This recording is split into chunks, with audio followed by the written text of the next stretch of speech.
libiamo negli lieti calici che la bellezza infiora. Hello, and welcome to our second installment of Lunch with Painted Sky Opera. I'm your host, Artistic Director Rob Glaubitz, and today we have some great performances from two of our favorite Painted Sky Opera singers, tenor Joel Burcham and baritone Tom Sitzler. Joel and Tom have shared the stage in Painted Sky Opera productions twice, once as artist and freedom fighter Cavaradossi and his nemesis Baron Scarpia in Puccini's Tosca, and again as cursed soldier Don José and the bullfighter Escamillo in La Tragédie de Carmen. And today, they get to share the screen in our new online recital series. So grab a sandwich and some chips or whatever you happen to like for lunch, and we'll get things started with Joel singing Don José's famous aria from Carmen, the Flower Song. This aria is La fleur que tu m'avais jetée, from Carmen by Georges Bizet. It is sung by the soldier, Don José, and he is singing it to Carmen about a brief period of time in which he served a prison sentence for her. He's singing to her of the flower that she gave him, that he saved, and it sustained him during this time. Even though he was a soldier, he went to prison for her because he allowed her to escape after she had started a fight in the cigarette factory in Seville.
I love this character. I love this opera. Who doesn't love the opera Carmen? I love Don Jose because he's so conflicted. At one point in his life, he had considered being a priest, but instead chose to be a soldier, which reflects his sense of choosing a vocation with honor. But he cannot deny himself his passion and his desire for the gypsy, free-spirited Carmen and the lifestyle that she leads. It ultimately costs them both their lives. Like the Flower Song, most of the arias you'll hear today are ones that Tom and Joel performed with Painted Sky Opera. However, the next one comes from an opera that we haven't yet produced, Verdi's Falstaff. Here's Tom singing Ford's aria, E Sogno. This aria is called E Sogno o Realtà. It is from Verdi's Falstaff, and it is sung by the character Ford. Ford has discovered that Falstaff is trying to seduce his wife. So in a little bit of comedy, he decides to disguise himself to give money to Falstaff so that he can seduce his own wife. And in doing so, he discovers that he may be angry and also is a little jealous and worried that his wife will actually betray him and fall for Falstaff's seductions.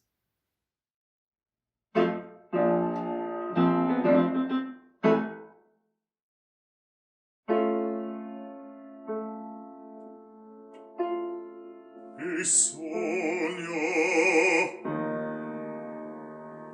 o realtà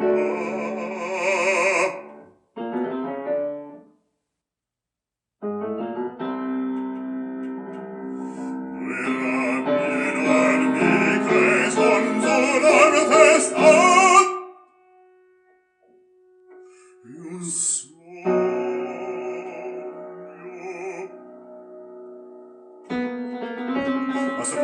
Basta fuori, dormi, svelati, su, ti desta, tu muniziana, e mette il male aspetto, per tua casa, e tu letto.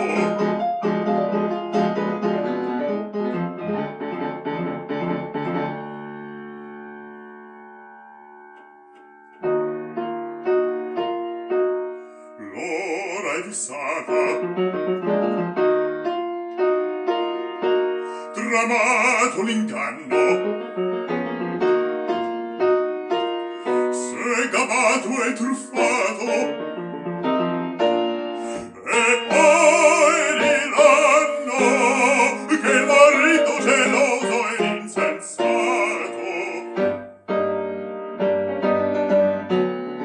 Già detto la me, nomini in pane, torni a fiscan, passando, mormolla lo schiello.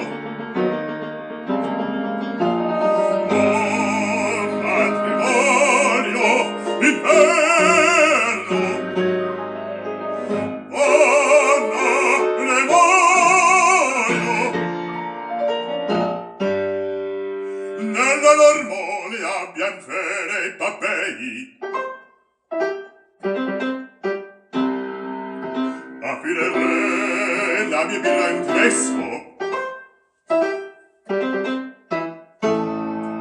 tutto il vionesco non l'onnese l'orco, la mia mortia d'acqua vita in torgo plor, mia moglie si stessa, volai da sorte, con la brutta parola in cor mi torna. Le corna, due caprone, le fuse torte, le corna, ma non mi sfuggirai, non sotto reo, dannato e piccorreo.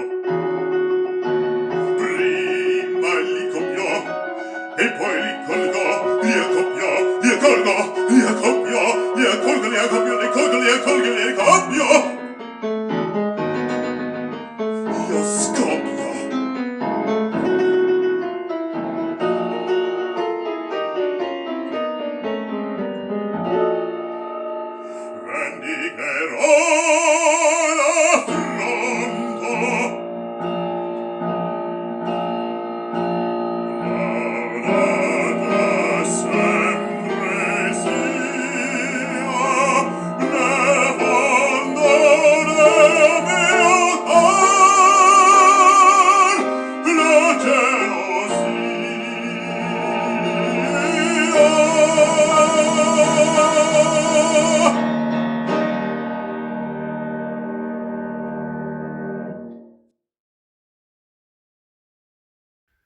what I love most about this aria, E Sogno, is that it is so over the top, so overly dramatic, that it basically has almost no vocal line that you can want to leave humming. And because of that, it has so many ups and downs, which really makes the pacing of this aria particularly difficult. The highest note is really not until the ultimate end, and where you climb up from a C up to a G, up the scale. And that particularly is very difficult for my voice type, as that is like right there in our passaggio. And so there's a lot of thinking that I had to do previous in the aria, so I don't overdo myself and make those notes not quite as fulfilling, because those are the notes that everybody is waiting for to hear. What is also fascinating about this aria is that it has been recorded by so many different types of baritones, from Robert Merrill to Ettore Bastianini, all the way to Thomas Hampson, to lighter baritones, to heavier baritones, the bass baritones. And it seems to be sort of like an anthem for the rest of us who are kind of getting their feet wet with more Verdi roles. The role itself is not quite as big as some of the other roles that Verdi gives. So it's a nice starter to kind of get yourself wet and into the scene with singing a lot of Verdi repertoire. Puccini's Tosca contains two of the most glorious and well-known arias in the tenor repertoire. And in the last installment of Lunch with Painted Sky Opera, we heard Sam Schlever sing the first one, Ricognita Armonia. In the last act of Tosca, we hear Cavaradossi's second aria as he awaits his execution. Here's Joel singing this powerful and moving aria, E lucevan le stelle. This aria is E lucevan le stelle from Act 3 of Puccini's Tosca. It is sung by the character of Mario Cavaradossi, a painter and also a political activist.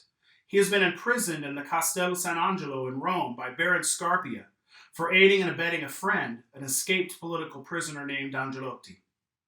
Cavaradossi is in love with the great operatic diva Floria Tosca.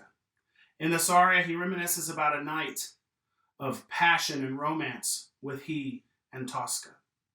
But he realizes, because he's in prison and about to be executed, that he will never experience love like this again.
I love this aria and I love this role because it is a quintessential lirico spinto tenor role.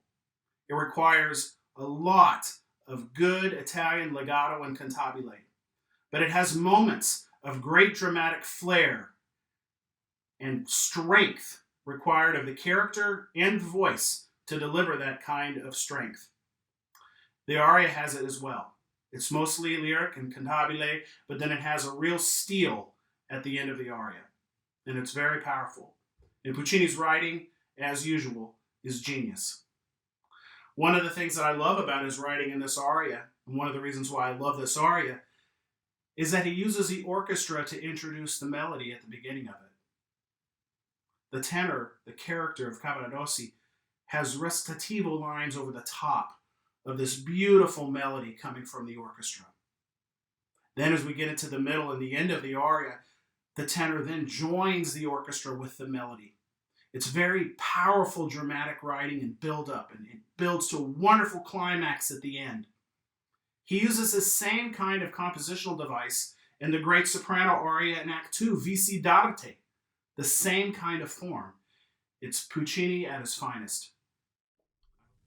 While almost all music lovers know the music from Bizet's famous opera, Carmen, most people don't know much about one of his other operas, The Pearl Fishers, except, of course, for this next duet. Au fond du temple saint may be the iconic operatic duet for tenor and baritone, and we couldn't resist including it on today's program. Here's Joel and Tom with the duet from The Pearl Fishers. Well, this duet is kind of like at the beginning of the opera, and the two characters were both fishermen, and previously between us we've had some issues with relationships with women that have come between our friendship, and so we're kind of reminiscing on the past and how we will not get the relationships get in the way of our friendship. The characters that are Nadir and Zurga. So the tenor role is Nadir and the baritone role is Zurga. And Zurga is kind of a leader of this band of people, and he has assembled or centralized some sort of power and is asking for loyalty, and Nadir is his friend and is loyal to him. And so that's, in addition to what Tom said, that's also kind of supplying the background, including this moment in their friendship from years prior where this woman they both fell in love with and almost came between their friendship.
I would say dramatically and emotionally, I mean, it's a good brotherhood duet. So it's, I think about classic glee club music or men's choir music and how it has a lot of that stout-hearted men kind of quality to it, and that can be a lot of fun. And so this duet has that. For my voice type, the tessitura is pretty high, at least during the melodic moments. During the more recitative moments, it's in a nice, comfortable middle voice, but in the lyrical and melodic moments, it's pretty high, so it's challenging in that regard. But the French language has a way of keeping the voice and the vowels in line, so you don't get a little too wild and wide open, which really helps technically. I think that way about French, singing in French, period. But where the your lines sit is very typical of that kind of French heroic tenor. Yeah. Yeah, you hear it a lot in like William Tell and a lot of the other dramatic French repertoire. It's not quite the same as like the dramatic tenor of German. No. Or Italian. Riverismo Italian. Yeah. For me, when we start singing together on the part of the aria, the duet, is actually the only time that I kind of like singing it. The rest of it is, it's more of a tenor aria with me as in the background.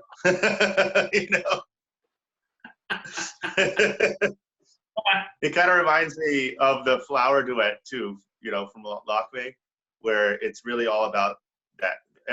Everybody just wants to hear when they sing together, more than all the stuff in between. So it's like.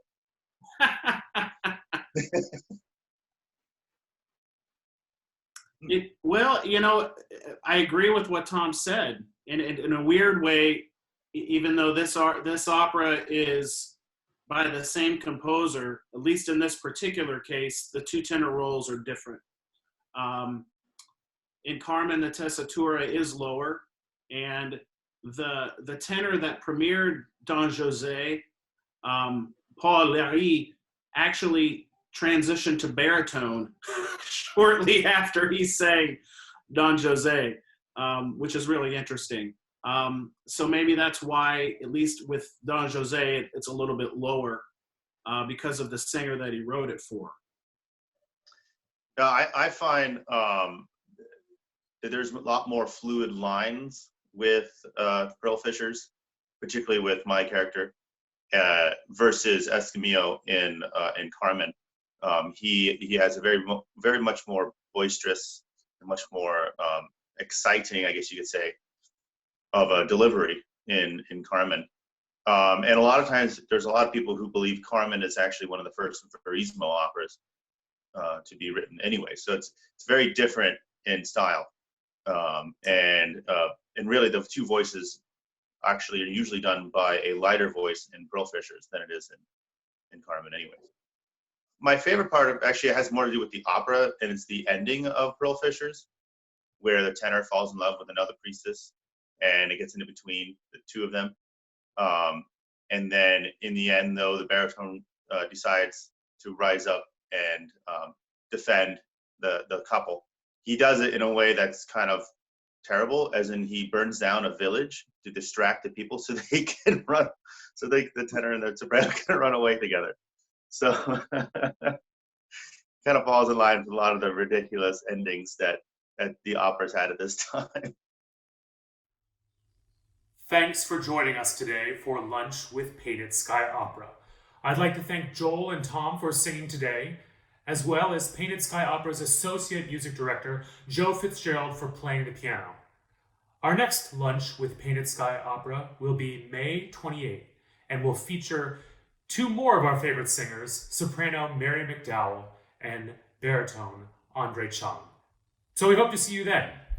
We'll close out today's program with Tom singing one of opera's most exciting and recognizable arias, the Toreador song from Carmen. In this aria, Escamillo describes the various scenes in the bullring, as well as all the cheers from the crowd and the excitement from victory that he ultimately always has. What I like most about this aria, the Toreador, is that it's sort of the national anthem for baritones. Every baritone has to sing it. And if you don't know it, you might as well learn it, because at some point you're going to sing it, whether you're going to sing it at concert or in the opera itself, or at home, just kind of, lounging around. It's also very fun because the character himself, Escamillo, is a very boisterous character, very full of himself. He has a lot of machismo, which is not quite typical of myself. So there's a lot of things that I like to draw from this character that I can pull in, maybe into my own life, how much courage he has to actually be out there in the ring, and how good he is at his craft, at actually doing that thing. So it's much like in real life, having the courage to go and fight your dreams and do all those things is a lot like this aria.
hélas, il entre flamme, en giroir roule, entre dans ta picador.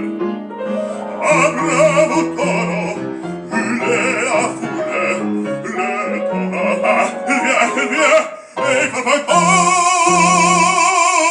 c'est toi, c'est pas la rire, pleine de frères, court, le ciel qui est plein des eaux. Ah, ce soir, pas fragile et grille, c'est ton tour maintenant. Allô, ancare, allô, allô,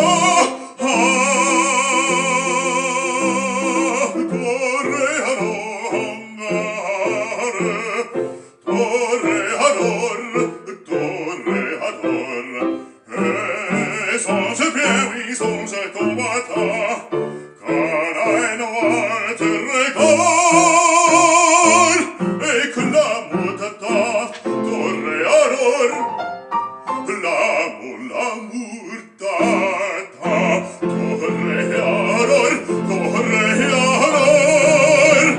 l'amour t'attend.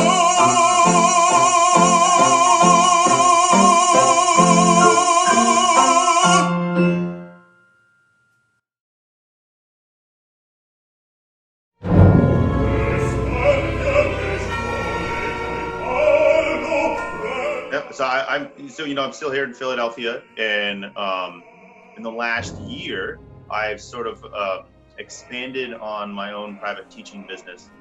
We offering in-home and online lessons, which kind of transitioned nicely for this pandemic because I was already doing the online thing. Ideas about putting together sort of an online course. There's not a lot out there per se when it comes to the classical singing. And how it can help out with, particularly with contemporary and all singing. So that's kind of in the works as well. And then professionally in singing, I am canvassing a lot of different companies for management, both here and also in Europe. And I've already auditioned and in talks with one company in Europe. So I have a pianist here in Philly we are going to do a Vinterreise together, and trying to figure out how to record a few numbers virtually and then pair it with either an animator or puppetry. And then when we do it live in an actual setting, I would love to get like a videographer or some kind of painters, somebody to basically have other mediums involved into that piece of work. I've been drawing lately. Almost too much. This is my representation of Valhalla. Yeah, way too much. I can send this your way if you want.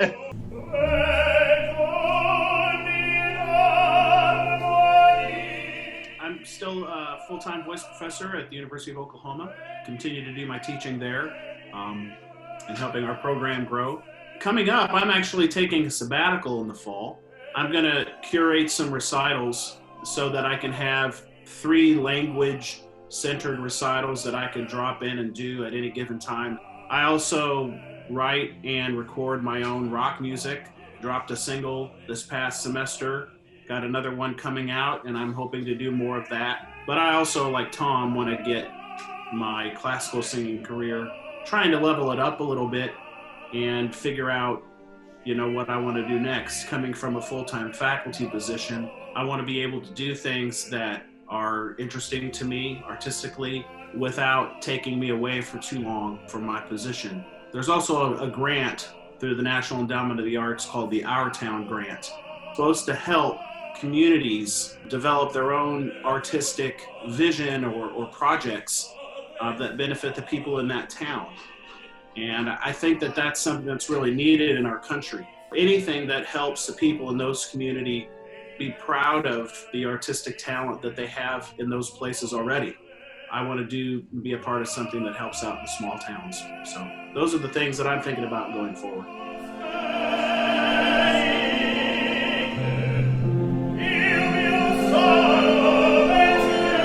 Contemporary styles and sung by the contemporary kids. Sorry, your baby's doing some marching behind you. He is.